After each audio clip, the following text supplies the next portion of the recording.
ओम शांति। 23 फरवरी 2024 की मधुर महावाक्य। मीठे बच्चे, अपना चार्ट रखो तो पता लगे कि हम आगे बढ़ रहे हैं या पीछे हट रहे हैं। देह अभिमान पीछे हटाता है, देही अभिमानी स्थिति आगे बढ़ाती है। प्रश्न: सत्युग के आदि में आने वाली आत्मा और देरी से आने वाली आत्मा में मुख्य अंतर क्या होगा? उत्तर: आदि में आने वाली आत्माएं सुख की चाहना रखेंगी, क्योंकि सत्युग का आदि सनातन धर्म बहुत सुख देने वाला है। देरी से आने वाली आत्मा को सुख मांगना आएगा ही नहीं, वो शांति शांति मांगेंगे। बेहद के बाप से सुख और शांति का वर्षा हर आत्मा को प्राप्त होता है। ओम शांति। भगवान उवाच। जब भगवान उवाच कहा जाता है तो बच्चों को श्री कृष्ण बुद्धि में नहीं आता, बुद्धि में शिव बाबा ही आता है। मूल बात है बाप का परिचय देना, क्योंकि बाप से ही वर्षा मिलता है। तुम ऐसे नहीं कहेंगे कि हम शिव बाबा के फॉलोअर्स हैं, नहीं, शिव बाबा के बच्चे हैं। हमेशा अपने को बच्चे समझो, और कोई को यह पता नहीं है कि वह बाप, टीचर, गुरु भी है। तुम बच्चों में भी बहुत हैं जो भूल जाते हैं। यह याद रहे तो भी ओह सौभाग्य। बाबा को भूल जाते हैं, फिर लौकिक देह के संबंध याद आ जाते हैं। वास्तव में तुम्हारी बुद्धि से और सब निकल जाना चाहिए। एक बाप ही याद रहे। तुम कहते हो त्वमेव माताश्च पिता। अगर दूसरा कोई याद आता है तो ऐसे नहीं कहेंगे कि सद्गति में जा रहे हैं। देह अभिमान में है तो दुर्गति ही होती है। देही अभिमानी हो तो सद्गति होती है। कभी नीचे कभी ऊपर चढ़ते उतरते रहते हैं, कभी आगे बढ़ते हैं कभी पीछे हटते हैं। देहाभिमान में तो बहुत आते हैं, इसलिए बाबा हमेशा कहते हैं चार्ट रखो तो पता पड़े हम आगे बढ़ रहे हैं या पीछे हट रहे हैं। सारा मदार है याद पर, नीचे ऊपर होते ही रहते हैं। बच्चे चलते चलते थक जाते हैं, फिर रड़ियाँ मारते हैं, बाबा यह होता है, याद भूल जाती है। देह अभिमान में आने से ही पीछे हटते हैं, कुछ ना कुछ पाप करते हैं। याद पर सारा मदार है, याद से आयु बढ़ती है, इसलिए योग अक्षर नामी ग्रामी है। ज्ञान की तो बहुत सहज सब्जेक्ट है। बहुत है जिनको ज्ञान भी नहीं है तो योग भी नहीं है। इससे नुकसान बहुत होता है। बहुतों से मेहनत होती नहीं है। पढ़ाई में नंबरवार तो होते ही हैं। पढ़ाई से समझा जाता है कि यह कहाँ तक और किसकी सर्विस करते हैं। सबको शिव बाबा का परिचय देना है। तुम जानते हो बेहद का वर्षा एक ही बेहद के बाप से मिलता है। मुख्य है माता पिता और तुम बच्चे। यह हुआ ईश्वरीय कुटुंब। और कोई की भी बुद्धि में यह नहीं होगा कि हम शिव बाबा की संतान हैं, उनसे ही वर्षा लेना है। एक बाप को ही याद करना है, वह भी निराकार शिव बाबा। परिचय ही ऐसे दो, वह तो बेहद का बाप है, उनको सर्वव्यापी कैसे कह सकेंगे? भला उनसे वर्षा कैसे पाएंगे? पावन कैसे बनेंगे? बन ही नहीं सकेंगे। बाप घड़ी घड़ी कहते हैं मनमना भव, मुझे याद करो। यह कोई भी जानते नहीं है। श्री कृष्ण को भी वास्तव में सब नहीं जानते। वह मोर मुकुटधारी यहाँ कैसे आएंगे? यह है बहुत ऊंचा ज्ञान। ऊंचे ज्ञान में ज़रूर थोड़ी डिफ़िकल्टी भी होगी। सहज नाम भी है। बाप से वर्षा लेना तो सहज है ना। बच्चे डिफ़िकल्ट क्यों समझते हैं? क्योंकि बाप को याद ही नहीं कर सकते। बाबा ने बच्चों को दुर्गति और सद्गति का राज भी समझाया है। इस समय सब दुर्गति में जा रहे हैं। मनुष्य मत दुर्गति में ले जाती है, यह है ईश्वरीय मत। इसलिए बाबा कंट्रास्ट बनवाते हैं।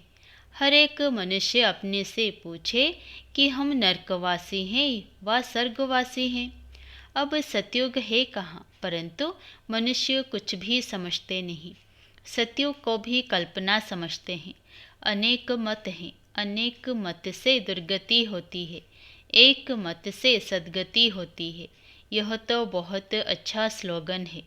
मनुष्य मनुष्य को दुर्गति में ले जाते हैं, एक ईश्वर सभी को सद्गति देते हैं। तो तुम शुभ बोलते हो ना, बाप की महिमा करते हो। वह सर्व का बाप है, सर्व की सद्गति करते हैं। बच्चों को बाप ने बहुत समझाया है, भल प्रभात फेरी निकालो, बोलो हेवनली गॉडफादर हमको यह पद प्राप्त करा रहे हैं। अब नर्क का अंत आने वाला है, समझाने में मेहनत तो करनी पड़ती है। एरोप्लेन से पर्चे गिरा सकते हो, हम तो एक ही बाप की महिमा करते हैं, वो ही सर्व का सद्गति दाता है। बाप कहते, बच्चे मैं तुमको सद्गति देता हूँ, फिर तुमको दुर्गति देने वाला कौन? कहा जाता है आधा कल्प है हेवन फिर हेल। रावण राज्य माना ही आसुरी राज्य, नीचे ही गिरते आते हैं। उल्टी रावण की मत से पतित पावन एक ही बाप है। हम बाप से विश्व का मालिक बन रहे हैं। इस शरीर से भी मोह निकाल देना है। अगर हंस बगुले इकट्ठे होंगे तो मोह कैसे निकलेगा? हर एक की सर्कमस्टेंस देखी जाती है। हिम्मत है, अपना शरीर निर्वाह आपे ही कर सकते हो, तो फिर ज़्यादा झंझट में क्यों फंसते हो? पेट बहुत नहीं खाता है, बस 2 रोटी खाओ और कोई फुरना नहीं। फिर भी अपने से प्रण कर लेना चाहिए कि बाप को ही याद करना है, जिससे सब विकर्म विनाश हो जाएं। इसका मतलब यह नहीं कि धंधा नहीं करना है। धंधा नहीं करेंगे तो पैसा कहाँ से आएगा? भीख तो नहीं मांगना है, यह तो घर है। शिव बाबा के भंडारे से खाते हैं। अगर सर्विस नहीं करते हैं तो मुफ्त में खाते हैं, तो गोया भीख पर चलना होता है। 21 जन्म फिर सर्विस करनी पड़ेगी। राजा से लेकर रंक तक सब यहाँ है। वहाँ भी है, परंतु वहाँ सदैव सुख है, यहाँ सदैव दुख है। पोजीशन तो होती है ना। बाप से पूरा योग रखना है, सर्विस करनी है। दिल से पूछना है कि हम यज्ञ की कितनी सेवा करते हैं। कहते हैं ईश्वर के पास सब हिसाब बना बनाया है, उसको साक्षी होकर देखा जाता है कि इस चलन से क्या पद पाएंगे। यह भी समझ सकते हैं कि श्रीमत पर चलने से कितना ऊंच पद पाएंगे, ना चलने से कितना कम पद हो जाता है। यह सब समझने की बातें हैं। तुम्हारे पास प्रदर्शनी में कोई भी धर्म वाला आता है, बोलो बेहद के बाप से बेहद के सुख शांति का वर्षा मिलता है। बेहद का बाप ही शांति दाता है, उनको ही कहते हैं शांति देवा। अब कोई जड़ चित्र थोड़े ही शांति दे सकेगा। बाप कहते हैं तुम्हारा स्वधर्म है शांत, तुम शांति धाम में जाना चाहते हो। कहते हो शिव बाबा शांति दो, तो बाप क्यों नहीं देंगे? क्या बाप वर्षा नहीं देंगे बच्चों को? कहते हैं शिव बाबा सुख दो, वह तो हेवन स्थापन करने वाला है, तो सुख क्यों नहीं देंगे? उनको याद ही नहीं करेंगे, उनसे मांगेंगे ही नहीं, तो वह देंगे भी क्या? शांति का सागर तो बाबा ही है ना। तुम सुख चाहते हो, बाप कहते हैं शांति के बाद फिर सुख में आना है। पहले पहले जो आएंगे वह सुख पाएंगे। देरी से आने वालों को सुख मांगना आएगा ही नहीं, वह मुक्ति ही मांगेंगे। पहले सब मुक्ति में जाएंगे, वहाँ तो दुख होगा ही नहीं। तुम जानते हो हम मुक्ति धाम में जाकर फिर जीवन मुक्ति में आएंगे, बाकी सब मुक्ति में चले जाएंगे। इसको क़यामत का समय कहा जाता है।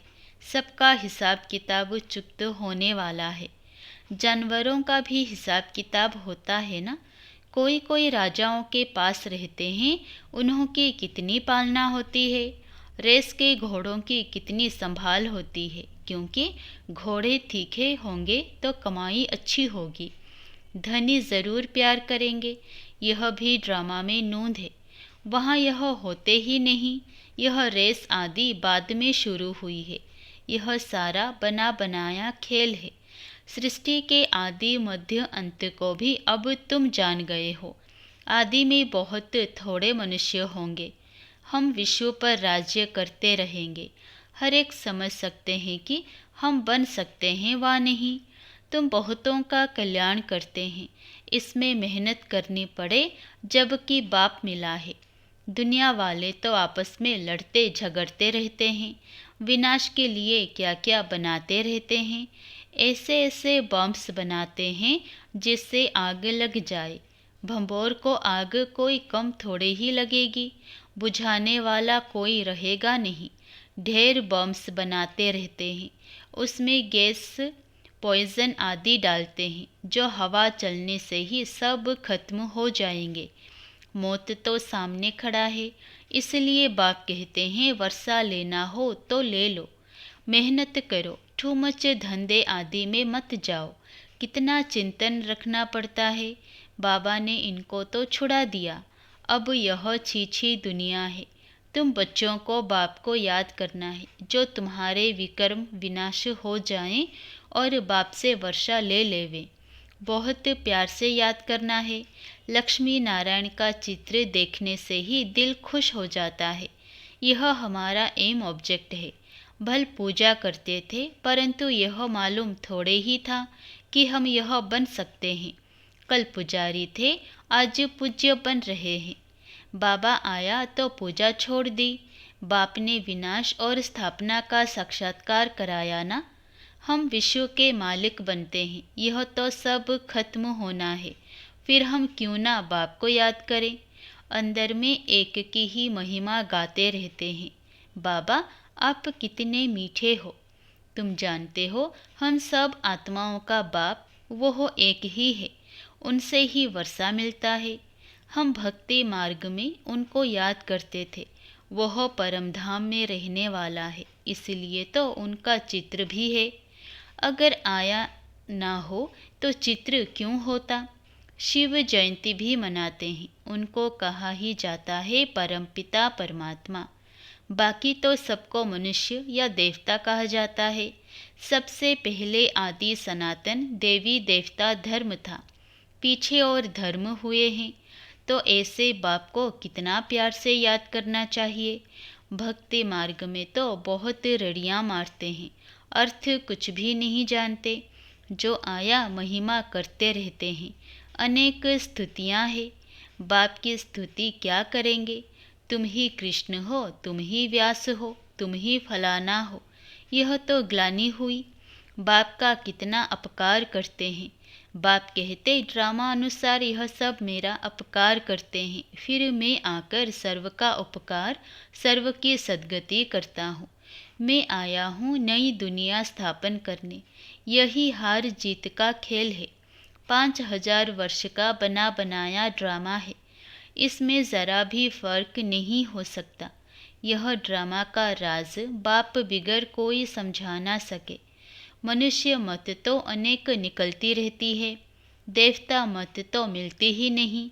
बाकी है मनुष्य मत। हर एक अपना अक्ल निकालते रहते हैं। अब तुमको और कोई को भी याद नहीं करना है। आत्मा सिर्फ अपने बाप को याद करती है। मेहनत करनी है, जैसे भक्त भी मेहनत करते हैं ना। बहुत श्रद्धा से भक्ति करते हैं, जैसे वह भक्ति है। तुम्हारी फिर है ज्ञान की मेहनत। भक्ति में कम मेहनत करते हैं क्या। गुरु लोग कहते रोज़ 100 माला फेरो, फिर कोठरी में बैठ जाते हैं। माला फेरते फेरते घंटा लग जाता। बहुत करके राम राम की धुनी लगाते हैं। यहाँ तो तुमको बाप की याद में रहना है, बहुत प्यार से याद करना है। कितना मीठे से मीठा बाबा है। सिर्फ कहते हैं मुझे याद करो और देवी गुण धारण करो। खुद करेंगे तब दूसरों को भी रास्ता बताएंगे। बाप जैसा मीठा और कोई हो नहीं सकता। कल्प के बाद तुमको मीठा बाबा मिलता है। फिर पता नहीं ऐसे मीठे बाप को क्यों भूल जाते हो। बाप स्वर्ग का रचयिता है तो तुम भी ज़रूर स्वर्ग के मालिक बनते हो, परंतु कट व जंक उतारने के लिए बाप को याद करो। ना याद करने की ऐसी कौन सी मुसीबत आती है? कारण बताओ, क्या बाप को याद करना डिफ़िकल्ट है? अच्छा, मीठे मीठे लकी सितारों प्रति माता पिता बाप दादा का याद प्यार और गुड मॉर्निंग। रूहानी बाप की रूहानी बच्चों को नमस्ते।